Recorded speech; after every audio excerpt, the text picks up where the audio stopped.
The days were heavy upon Israel, and the land carried the weight of fear as though it were a second sky pressing down upon the people. In the valleys, the grain swayed in anxious silence, watched by eyes hidden in distant ridges, for the Midianites moved like an unending shadow across the plains. Their coming was like the sweeping of locusts, countless in number, with camels that seemed as grains of sand upon the shore, a multitude impossible to reckon. They descended with a hunger that cared nothing for the toil of others, taking the harvest, the flocks, and the fruit of the land, leaving behind a barrenness that chilled the heart. Their presence crushed the courage of many, until men hid in dens, caves, in strongholds scattered throughout the hills of Israel, seeking refuge from an enemy that appeared to grow more numerous each season, as Judges 6:2-5 recounts. It was during this season of affliction that the narrative begins to deepen into the life of one man, whose name was Gideon, son of Joash of the Abiezrites. He lived in Aphrah, a place set among the hills where terraced fields clung to the earth, and ancient trees cast long shadows in the heat of the afternoon. Though fear filled the land, Gideon still labored, but he labored in secret. He was at the winepress, not to tread grapes, but to thresh wheat. Hoping that the sunken stone walls would hide his grain from Midianite raiders, his movements were cautious, his ears always turned toward the distant hills, for any sound might herald the coming of enemies. Judges 6:11 speaks of this moment where Gideon's struggle reflects the larger oppression of the people. As he worked, he carried within himself the same questions that weighed heavily upon the hearts of many. Israel had once spoken of great wonders, of seas parted, of fire upon mountains, and of enemies scattered before them. Yet now they were brought low. Gideon's thoughts moved like the flickering of lamplight through a darkened chamber, shaped by fear, frustration, and the longing for deliverance. When a messenger of the Lord appeared beneath the oak in Aphrah, greeting Gideon and calling him a mighty man of valor, Gideon was taken aback. He looked upon himself not as a warrior, but as a man trying only to preserve what little his family owned. His words in Judges 6:13 carried the anguish of a generation, asking why these hardships had come upon them and why their past wonders seemed so distant. The messenger's answer held no study of Gideon's doubts, but pointed firmly toward purpose. He said that Gideon would go in his strength and save Israel from the hand of Midian, for he had been sent for this task. The weight of such a calling pressed upon Gideon like the stones of the winepress walls themselves. He answered that his clan was the least in Manasseh, and that he himself was the youngest in his fathers' house, a protest born not from pride but from a humble recognition of his own place in the world. Yet the messenger spoke again, assuring him that he would not stand alone.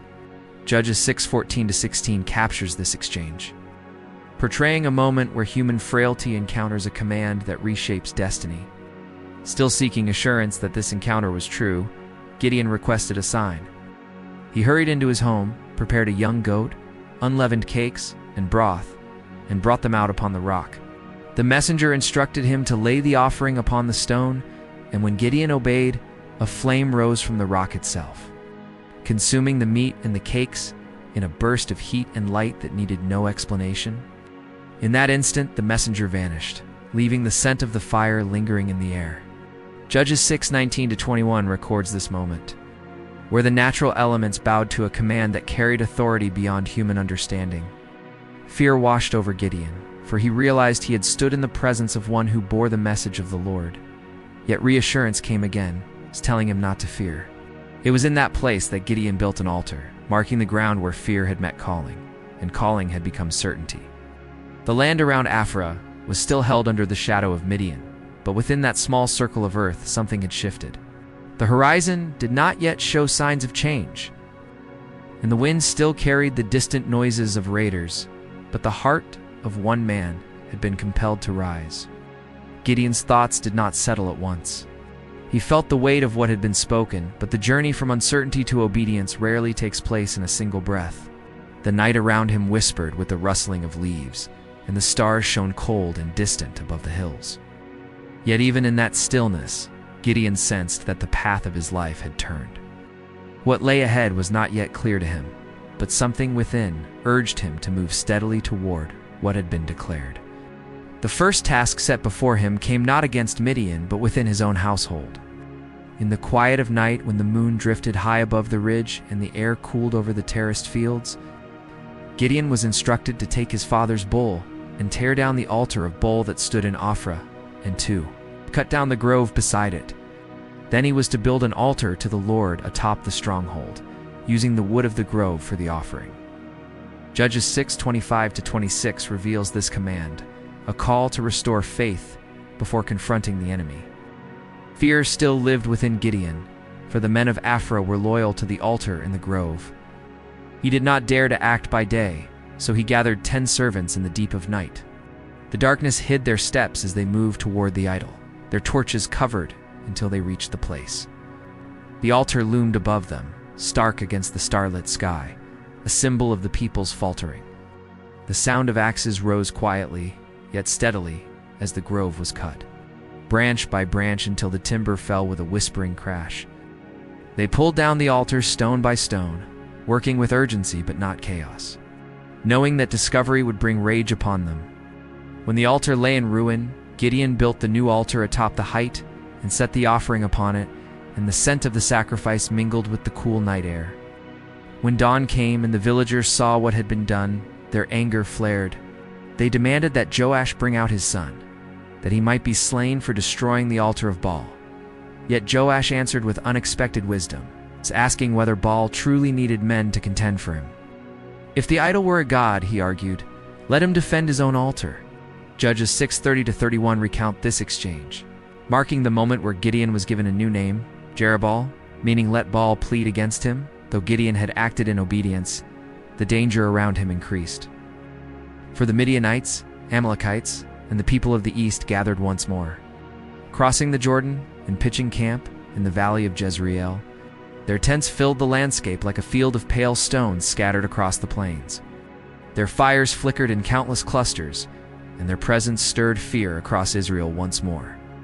Yet something else stirred as well, for the Spirit of the Lord moved upon Gideon, and he blew a trumpet, calling the Abiezrites to gather. Messengers were sent throughout Manasseh, Asher, Zebulun, and Naphtali, and men came forth to stand with him, answering a call that only days before might have seemed impossible. Judges 6:33-35 reveals the rising of this force, small compared to the vast armies of the east, yet stirred by a renewed courage. But even with the gathering of warriors, Gideon's heart sought further certainty. He spoke to the Lord regarding the fleece of wool, laying it upon the threshing floor and asking that dew fall upon the fleece alone, while the ground remained dry. In the morning the fleece held enough water that he wrung it out, filling a bowl, yet the earth around it was dry. Still he asked a second sign, that the fleece remain dry, while the ground around it be covered with dew. And so it was the next morning. These moments in Judges 6:36-40 do not diminish Gideon's resolve, but illuminate the human struggle to embrace a calling that seems far beyond one's own strength.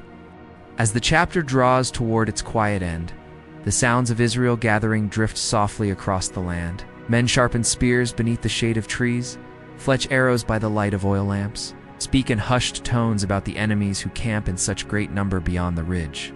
Gideon moves among them, carrying the knowledge of the signs he has been given, yet still walking as one who senses that the true test has not yet begun. The hills around the valley stand dark against the sky, and the fires of the Midianites burn in the distance like stars fallen upon the earth. The night settles deep around the encampment, and the fields lie quiet beneath the wheeling constellations. The future remains hidden, yet something in the air seems to tighten as though the very land knows a turning point approaches. Gideon stands at the edge of the ridge, looking toward the valley where so many enemies gather. He does not yet know how few will stand with him at the moment of deliverance, nor how the unfolding events will shape his name for generations to come. But he knows that the path has been set, and that dawn will bring the next step in the rising story that has begun to weave itself through the land. The chapter closes with the hush of the wind moving through the darkened fields and the steady beat of a heart preparing for what lies ahead. Everything seems poised upon a threshold, and even the stars appear to wait. Silent above the valley that will soon become the stage for a struggle that will echo far beyond its borders. The morning rose, pale and cool over the hills, casting long shadows across the land where Israel had gathered. The first rays of light revealed the quiet movements of men preparing for battle, though none yet knew how the day would reshape their fate. Gideon stood among them, watching as the camp stirred to life. The night had passed with an air of heavy anticipation, and now the dawn seemed to carry whispers of the unseen, as though the land itself held its breath. The multitude that had gathered around Gideon was no small force.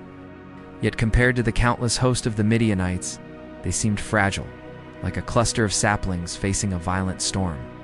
The valley below was filled with tents and fires, stretching far into the distance. The Midianite presence was overwhelming, a sea of warriors who had come to consume the land as they had done season after season. Judges 7:1 describes Gideon rising early with his growing host and encamping beside the well of Herod. While the Midianites filled the valley of Moreh, their numbers reflecting both menace and inevitability. Yet before a single weapon could be raised, a command came that defied human reasoning. The Lord spoke to Gideon, declaring that the people with him were too many, lest Israel claim honor for themselves, saying they had been delivered by their own hand. So Gideon was told to proclaim that any man fearful or trembling should return home. It was a simple command, yet its impact was staggering. As Gideon stood upon the ridge and announced these words, murmurs rippled through the camp. Thoughts became visible in the shifting feet, the exchanging glances, and the slow gathering of men who felt their courage failing beneath the weight of what lay ahead. When the count was made, 22,000 had departed, leaving only 10,000 behind. The dust of their leaving settled slowly over the camp, and for a moment Gideon felt the reduction like the drawing of a blade across the fiber of the nation. But the voice of the command had been clear, and the obedience must be as well. Still, the number was counted as too many. Gideon was led to take the remaining men to the waters where a test would further separate those who would stand in the coming struggle. The men approached the water with thirst pressing upon them, and Gideon watched as each one drank. Some knelt directly and plunged their faces into the water, while others scooped it to their mouths with their hands, remaining alert even in their thirst. Judges 7:4-7 recounts this moment, where the quiet act of drinking became a measure of readiness. Only 300 men remained after the test, those who brought the water to their mouth with their hands. They were few, impossibly few, against an enemy beyond number. Gideon's heart absorbed this reality with the gravity of stone, yet something within him did not break. Perhaps it was the echo of the signs he had witnessed, or the memory of the flame rising from the rock. Whatever the reason, he accepted the command and prepared the 300 to remain, while the rest were sent home with their provisions. As night descended, the 300 gathered around their small fires. The cool air carrying the faint scents of wood smoke and earth, they whispered among themselves, speaking of the Midianite hordes they had glimpsed in the valley. Yet beneath the surface, a quiet steadiness had begun to form. These were men selected not by their prowess in battle, nor by their lineage, but by a test of alertness and readiness that none could have predicted. They did not yet know the part they would play, but they remained. Gideon himself felt the weight of the future pressing upon him, and though he did not tremble outwardly, something within him sought reassurance once more. That night the Lord spoke to him, telling him to go down to the Midianite camp if fear still clung to him. If he wished, he could take his servant Pharaoh with him. Judges 7:9-11 details this quiet invitation, a sign that fear was understood, not condemned. Gideon rose under the cloak of darkness and moved silently with Pharaoh toward the valley where the Midianites lay. The air was cold, carrying the sounds of distant murmuring, the braying of camels, and the shifting of countless bodies. As they approached the outposts of the camp, they found themselves near to Midianite soldiers who were speaking in hushed voices. One soldier recounted a dream in which a barley loaf tumbled into the Midianite camp, striking a tent and overturning it until it lay flat. The other soldier interpreted the dream, declaring that it could be nothing but the sword of Gideon, son of Joash, and that God had delivered Midian into his hand. Judges 7:13-14 reveals this moment where the interpretation, spoken by an enemy, became the final assurance Gideon needed. He bowed in reverence, overwhelmed by the confirmation, then hurried back to his own camp. The firelight flickered over the faces of the 300 as Gideon arrived, his steps filled with renewed purpose. He roused the men with quiet urgency, gathering them into formation. Each was given a trumpet, an empty pitcher, and a torch concealed within the pitcher. Their weapons were simple, yet their purpose had been shaped by the dream and its interpretation. The moon hung high above them, casting a pale light over the rugged terrain. The moment approached when the 300 would divide into groups and spread themselves around the perimeter of the Midianite camp. Gideon's voice carried softly but firmly as he instructed them to watch him and do as he did. The air felt charged, as though the night itself braced for what was to come. The chapter closes upon the hush before impact, when the men stand poised with torches hidden and trumpets ready. The Midianite camp lies below, unaware that its fate has already begun to unravel. The 300 breathe in unison as the final moment stretches before them, the night holding all its quiet tension before the strike. The night deepened as the 300 men took their positions around the Midianite camp. The moon's pale glow washed across the hills, casting wavering shadows that stretched along the slopes. Gideon, standing among his division, held the pitcher containing the torch, its dim glow barely visible through the clay. The trumpet rested at his side, cool in his hand, waiting for the signal that would shatter the silence. Below them, the Midianite camp sprawled across the valley like a great beast at rest, its fires flickering in clusters, its thousands of tents forming a vast, chaotic sprawl. The sound of camels snorting and shifting rose gently through the night, mixed with the murmur of distant voices. It was a scene of overwhelming numbers, yet Gideon felt no hesitation now. The dream he had heard at the edge of the camp still echoed in his mind, carrying within it a certainty that lifted the weight from his shoulders. He raised his eyes toward the stars, countless and cold above him, ancient witnesses to countless struggles upon the earth. In that moment, Gideon's resolve crystallized, and his heart aligned fully with the task set before him. The time came. Gideon gestured, and the 3 companies of men prepared themselves. With a swift motion, he lifted the trumpet to his lips and gave a blast that cut through the night with a piercing clarity. At the same instant, he smashed the pitcher, revealing the blazing torch, and cried, "The sword of the Lord and of Gideon," as recorded in Judges 7:19-20. The 300 echoed him, their trumpets sounding like a sudden storm of metal, and their torches blazing out from shattered clay in a ring of fire around the valley. The effect was instantaneous. The Midianite camp awoke in chaos. Warriors leaped from their tents, startled and confused, unable to understand the sudden eruption of sound and light. The torches seemed countless as they blazed upon the heights, and the trumpets made the 300 seem like a vast army.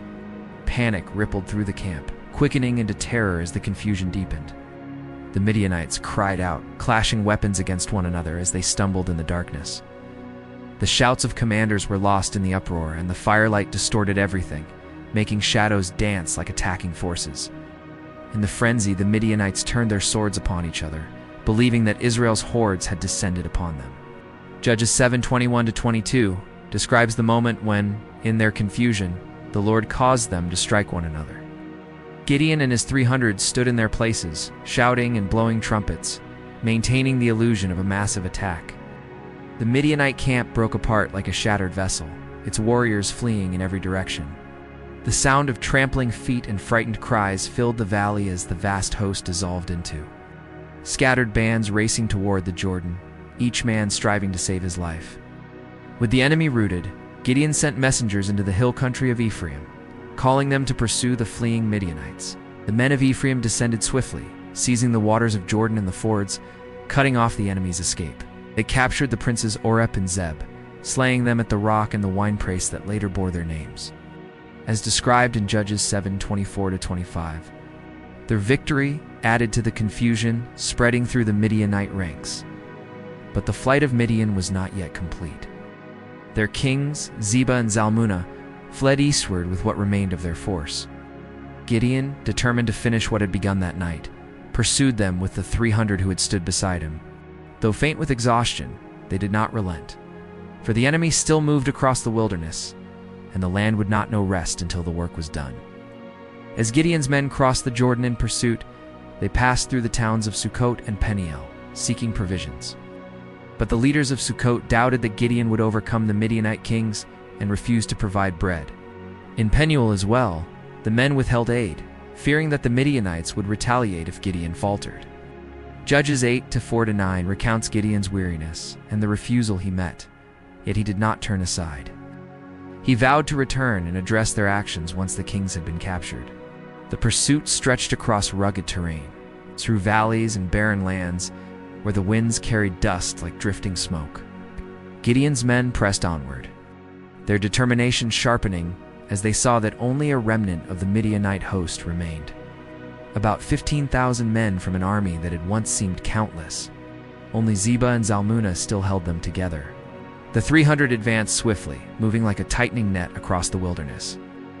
When Gideon found the Midianite camp unguarded, resting in false security, he attacked with the swiftness of a desert wind. Judges 8:10-12 describes how the enemy was overthrown and the kings were captured. Their army dissolved once more, and the memory of the fear they had spread was shattered.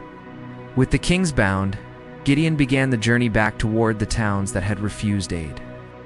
When he returned to Sukkot, he seized the elders and taught them through a harsh yet measured rebuke.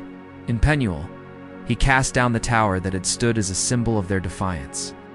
Yet his purpose was not revenge, but justice, for the people had turned away their brethren in a moment of need. At last, Gideon stood before the kings Zebah and Zalmunna. He questioned them regarding the men they had slain at Tabor. Their answer confirmed what Gideon had already known, that they had slain men who resembled the sons of a king. Judges 8:18-21 records how Gideon executed judgment upon them, completing the deliverance that had begun in the night of torches and trumpets. The chapter ends with the land of Israel tasting freedom for the first time in many years. The shadow of Midian, once stretching across valleys and plains, had been broken. The people began to lift their eyes once more, feeling the bond of fear loosening from their hearts. Yet beneath the relief lay the weight of what had been endured, and the memory of those who had fled in fear or doubted the moment of deliverance. Gideon looked over the land and knew that a new season had dawned, though what would come next remained hidden beyond the horizon. When Gideon returned in triumph, the people of Israel received him with a gratitude that bordered on awe. The memory of the 300 men standing upon the ridges, the torches blazing in the darkness, and the trumpets breaking open the night had spread through every tribe. Gideon, once the man threshing wheat in secret, had risen to a place no one could have foreseen. The elders approached him, speaking words that carried the weight of the nation. They asked him to rule over them, and for his sons and his sons' sons to follow after him. For he had delivered Israel from the hand of Midian.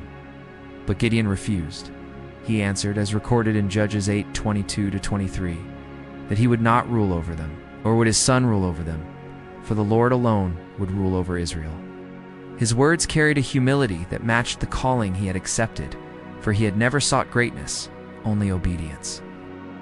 Yet the people insisted on giving him honor, and Gideon requested only the earrings of the spoil taken from the Midianites. From this he made an ephod, a garment symbolic of worship, and placed it in Ophrah. Its presence became a snare, for the people began to look upon it with reverence that belonged elsewhere, and it drew their hearts away from the reverence they had once restored. Judges 8:27 reveals that this ephod became a stumbling block, a turning that sowed seeds of future unrest. But in the years that followed, the land rested. For 40 years after the defeat of Midian, peace lay upon Israel like the calm after a long, weary storm. Fields yielded grain once more without fear of raiders. Shepherds led their flocks upon the hills without watching constantly for distant horsemen. Children grew without learning the sound of sudden flight. The memory of Midian became something spoken of in quiet reflection, a shadow that had passed. Gideon returned to his home, living out his days in the land he had delivered. He fathered many sons, and his household increased. The people spoke his name with honor, and though the ephod and Ophrah lingered as a point of confusion, the peace surrounding Israel endured during his lifetime. Yet when Gideon died and was buried in the sepulchre of his father Joash, the hearts of Israel turned swiftly. They returned to the worship of Baal and made Baal-berith their god. Forgetting the deliverance they had been granted and the man who had fought for them, they remembered not the kindness shown to Gideon, nor the allegiance they owed. Judges 8:32-35 closes the account with this turning, a reminder that peace, once secured, must still be guarded. The story of Gideon and the 300 does not conclude in despair, but in reflection. It asks the listener to consider the rise of courage from the humblest ground, the breaking of oppressive forces by means that defy human expectation, and the fragile nature of the human heart once the struggle is past. It tells of a man who stood against impossible odds, not because he believed himself mighty, but because he answered a calling that shaped him into one. It speaks of the few who stood with him, 300 whose names are not recorded, yet whose steadfastness shaped the course of their nation. And as the narrative settles into its final quiet, the land of Israel lies beneath the evening sky once more. The stars shimmering above the ridges where torches once blazed in defiance of overwhelming hosts. The valley that had been filled with Midianite tents now lies empty, reclaimed by the wind and the passing of seasons. The memory of that night remains, woven into the fabric of the nation, testament to what can rise when fear is set aside and courage steps forward. In the end, the story of Gideon and the 300 stands not merely as an account of an unexpected victory, but as a reminder of how courage can rise from the most unlikely places. A man who once hid from his enemies became the instrument through which an entire nation found hope again. Though the years would pass and Israel would face new trials, the memory of that night when torches blazed, pitchers broke, and trumpets shattered, the silence remained etched in their history. It was a moment that proved strength is not always found in numbers, but in purpose, faith, and the resolve to stand when darkness presses on every side. And long after the echoes of that night faded, the legacy of the 300 lived on. A testament to what can be accomplished when ordinary people answer an extraordinary call. Hit that like button, subscribe, and turn on the bell. More Bible figures await.